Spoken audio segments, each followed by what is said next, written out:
name is Karl Hoge. I'm a full-time tour guide, and since my grandfather fought in the First World War, sort of focused my interest to this chapter of the world history.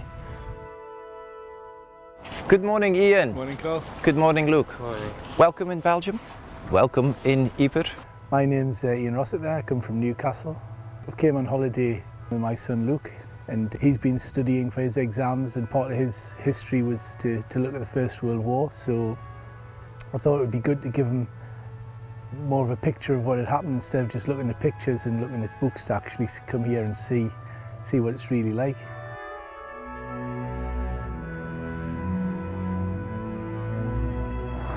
The gate on the road to Mennen, that is why we call it the Mennen Gate, is to us, this is how we enter the town. But 100 years ago, it were the soldiers who marched it the other way around. They marched up the road to Mennen, which was up to the front line.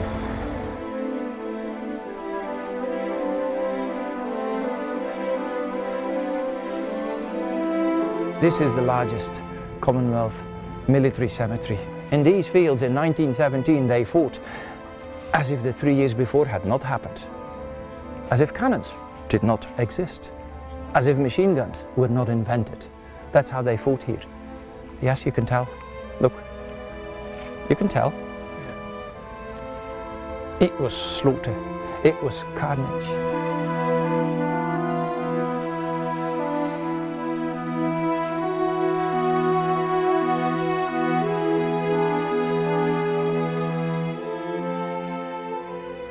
Why did we stop here? That's interesting.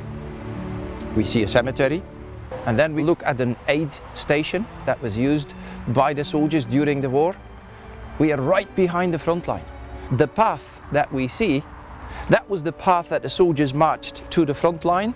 It was the same path that the stretcher bearers took when they came back from the front line, bringing back a stream of wounded soldiers from the front line.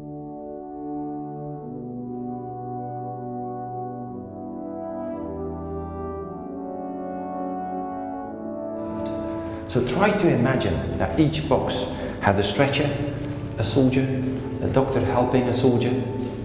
Like I said, very quick turnover, 4-5 minutes at the most.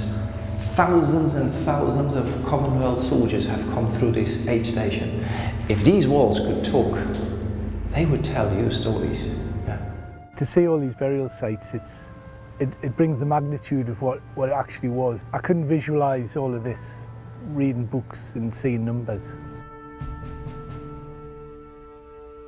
We are in a German military cemetery, but this is more than just a military cemetery. In Germany, they know this as the student cemetery. They had lost so many of their soldiers that they needed new recruits.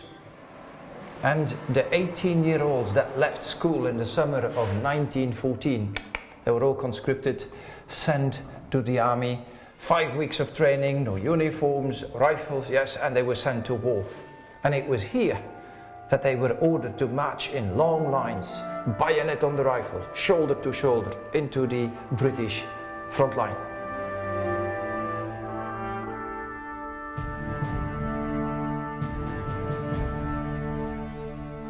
Rather than look back at myself, I probably look more at Luke, because he's 16 now, and he could have been one of those boys.